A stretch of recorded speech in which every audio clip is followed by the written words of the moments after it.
మహబూబాబాద్ జిల్లా మరిపెడ మండలంలో డోర్నకల్ ఎమ్మెల్యే ప్రభుత్వ విప్ రామచంద్రు నాయక్ విస్తృతంగా పర్యటించారు.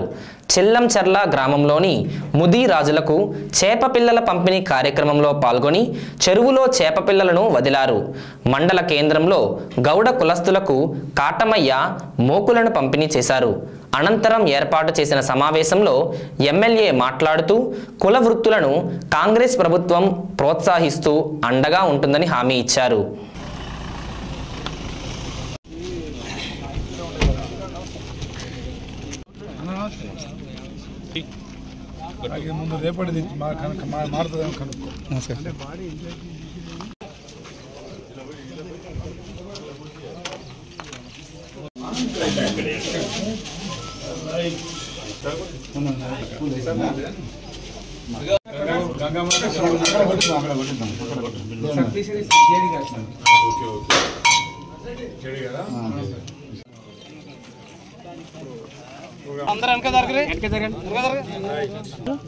అన్న నువ్వు బుట్ట దిగే దాలో సాబ్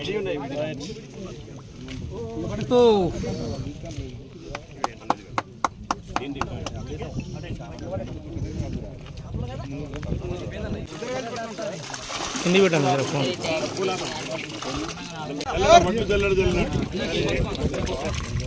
ఒకసారి ఉంగండి సార్ यार दूरा देखो सर इधर देखो सर यार देखो सर वाओ सुपर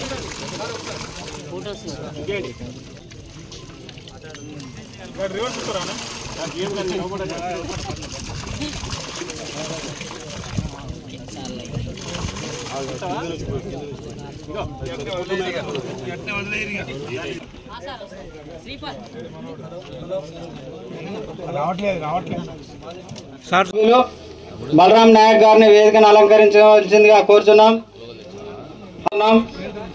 అదేవిధంగా మత్స్యశాఖ రాష్ట్రంలో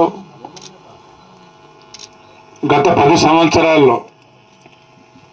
సంవత్సరాల్లో జరిగిన ఆర్థిక విధ్వంసం కావచ్చు, యువతకు ఉపాధి ఉద్యోగాల నష్టం కావచ్చు, అదేవిధంగా వివిధ కులాలకు సంఘాలకు జరిగిన నష్టాలు అన్నీ పూడ్చడానికి అహర్నిశలు శ్రమిస్తున్న రేవంత్ రెడ్డి గారు మరి రాష్ట్ర యావత్తుగా అందరికీ గౌడ సోదరులకు అందించాల్సిన మరి ఐఐటి స్టూడెంట్స్తోని శాస్త్రవేత్తలతోని మరి రూపొందించబడిన కాటమయ్య కిట్టు ఉచితంగా ఇవ్వడం, అదేవిధంగా ముదిరాజు సోదరులకు గంగపుత్ర సోదరులకు ఉచిత చేప పిల్లల పంపిణీ, ఆర్థికంగా వారి కుటుంబాలని ఆదుకునే కార్యక్రమం, మహిళా సంఘాలకు మరి దాదాపుగా కోట్ల రూపాయల రుణాలు కల్పించి 1 కోటి మంది మహిళల్ని కోటీశ్వరులు చేసే కార్యక్రమాన్ని, అదేవిధంగా యువతలో తెలంగాణ స్ఫూర్తిని పోరాట పటిమను పెంచే విధంగా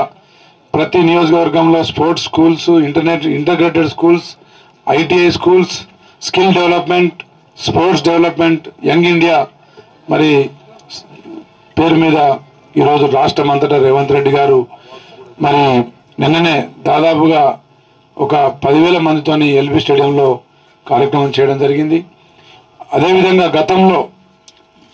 గత 10 సంవత్సరాల్లో 17,000 ఇంకా పేదోడైపోతాడు, ఉన్నోడు బలిసినోడు ఇంకా బలిసినోడు అవుతాడు. ఆ వ్యవస్థను, ఆ వ్యత్యాసాన్ని తగ్గించే విధంగా రేవంత్ రెడ్డి గారి ఆలోచన ముందుకు సాగుతూ ఉంది. చెరువులు కబ్జాలైన వాస్తవం కాదా? హైదరాబాద్లో నాలాలు మొత్తం కబ్జాలు చేసింది వాస్తవం కాదా? మరి అవన్నీ బయట తీసే కార్యక్రమం చేస్తూ ఉండు. ఇబ్బంది కావచ్చు, ఒకరిద్దరికి కడుపు నొప్పి పెట్టవచ్చు, కానీ 100 మందికి లాభం జరిగే కార్యక్రమం ఈరోజు హైడ్రా పే మీద జరుగుతూ ఉంటే ఈ ప్రభుత్వం రేవంత్ రెడ్డి గారి మీద నిందేస్తే, రేవంత్ రెడ్డి గారిని బదనాం చేస్తే, రేవంత్ రెడ్డి గారు పక్కకు తప్పుకుంటే మేము హాయిగా ఆడుకోవచ్చు, మళ్ళీ పాడుకోవచ్చు అని చెప్పేసి వాళ్ళు అనుకుంటారు. కానీ రేవంత్ రెడ్డి గారే వీళ్ళకు మొగుడు. రేవంత్ రెడ్డి గారు ఇంకా 10 సంవత్సరాలు సీఎంగా ఉంటారు. అన్నలారా, ఇదే విధంగా మీకు వచ్చే ప్రతి హామీని వాడు 10 సంవత్సరాలు ఒక్క హామీని నిలబెట్టుకున్నానే. మా దళిత సోదరుడు చెప్పినట్టు ఇంటికి ఒక ఉద్యోగం అన్నాడు, డబుల్ బెడ్రూమ్ ఇండ్లు అన్నాడు, 3 ఎకరాల భూమి అన్నాడు, అదేవిధంగా ఇంకా దళిత బంధు అన్నాడు. అన్నీ చెప్పిండు. ఏమైనా చేసిండా? పైనుంచి శ్రీరామ్ సాగర్ కాలువలతో చెరువులు నిండితే కాలుష్యం నీళ్ళు అని చెప్పి చూపించి కుంకుమలు పసుపులు చెరువులలో వేయించిండు. దశాబ్ది ఉత్సవాలని చెప్పేసి చెరువు కట్ట మీద చికెన్తో భోజనాలు పెట్టిండు. ఆడ గ్రామ పంచాయతీలనేమో ఫిష్తో లక్షల కోట్లు అప్పు చేసి కేవలం ఇట్లా ఇస్తున్నట్టు ఇట్లా చూపించేది. కానీ ఏమైనా పథకాలు ఏమైనా ప్రజలకు చేరినాయా? మన ప్రభుత్వం ఏర్పడ్డ నెల లోపులనే 4 పథకాలు అమలు చేసినాం. సంవత్సరం లోపే 10 నెలలే, 7వ తారీఖు వస్తే 10 నెలలు, 10 నెలల పాలననే మనం 80 నిర్ధారించడం జరిగింది. అవి కూడా నవంబర్ డిసెంబర్ మాసంలో మీకు తప్పకుండా క్లియర్ అవుతాయి. రైతు భరోసా కూడా సంవత్సరానికి 5 ఎకరాలకు ఇవ్వాలన్నా 10 ఎకరాలకు ఇవ్వాలన్నా అనేది కొంత రైతులతో సంప్రదింపులు జరుగుతూ ఉన్నాయి.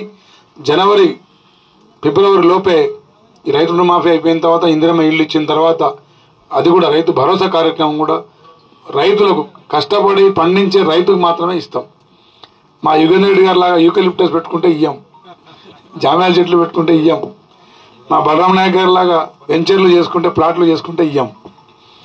అన్నలారా, పేదలకు నిజమైన లబ్ధిదారులకు పథకాలు పోవాలి. కేసీఆర్ ఏం చేసిండు? కాలువల కింద పోయిన భూములకు ఇచ్చిండు, గుట్టలకు ఇచ్చిండు, పుట్టలకు ఇచ్చిండు, అన్నిటికి ఇచ్చిండు. అప్పు చేసి మళ్ళా పోనీ ఏమన్నా నిజంగా ఖజానా ఉందా అంటే ఇయ్యలే. చెరువులో కూడా ఇచ్చిండు.